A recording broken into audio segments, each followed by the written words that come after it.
ಎಷ್ಟೋ ಜನ ಉದ್ದಿಮೆಗೆ ಬರ್ತಾ ಇದ್ದಾರೆ ಹೋಗ್ತಾ ಇದ್ದಾರೆ ಅನ್ನೋದಕ್ಕೆ ಇದು ಒಂದು ನಾನು ಹೇಳುವಂಥ ವಿಷಯ ಬಹಳ ಮುಖ್ಯವಾದ ವಿಷಯ.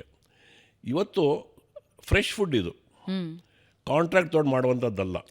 ನಾವು ಒಂದು 100 ಇಡ್ಲಿ ಮಾಡ್ತೇವೆ, ಒಂದು 100 ವಡೆ ಮಾಡ್ತೇವೆ, ಒಂದು 100 ದೋಸೆ ಮಾಡ್ತೇವೆ. ಅವು ಸ್ವಲ್ಪ ಗ್ರಾಹಕರು ಬರ್ಬೋದು, ಬರದೇ ಇರಬಹುದು. ಸ್ವಲ್ಪ ಮಳೆ ಬಂತು ಇವತ್ತು, ಗ್ರಾಹಕರು ಕಡಿಮೆ ಆಗ್ಬೋದು. ಹೀಗೆಲ್ಲ ವಿಷಯಗಳಿರುತ್ತೆ. ನಮಗೇನಂತ ಹೇಳಿದ್ರೆ ಲಾಸ್ಟ್ನಲ್ಲಿ ಏನು ವೇಸ್ಟೇಜ್ ಆಗಿದೆ ಈ ಹೋಟೆಲ್ನಲ್ಲಿ, ನಮ್ಮದೇ ಆದಂಥ ಒಂದು ಪರಿಮಾಣ ಇರ್ತದೆ. ಆ ಪರಿಮಾಣಕ್ಕಿಂತ ಜಾಸ್ತಿ ವೇಸ್ಟೇಜ್ ಆದರೆ ಆ ಹೋಟೆಲ್ ಇಲ್ಲಲ್ಲ. ಯಾವಾಗ ನಾವು ಸರಿಯಾಗಿ ನೋಡ್ಕೊಳ್ಳೋದಿಲ್ವೋ ಆಹಾರವೆನ್ನುವಂಥದ್ದು ವೇಸ್ಟೇಜ್ ಕೆಳಗಡೆ ಹೊರಟೋಗ್ಬಿಡುತ್ತೆ.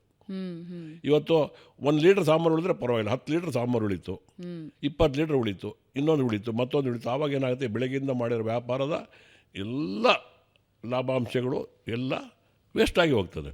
ಆದ್ದರಿಂದ ಮಾಲೀಕನಿಗೆ ಅದ್ರ ಬಗ್ಗೆ ಗ್ರಹಿಕೆ ಇರಬೇಕು. ಏನು ವೇಸ್ಟೇಜ್ ಆಗ್ತಾಯಿದೆ, ಯಾವ ರೀತಿ ತಡೆಗಟ್ಟಬೇಕು,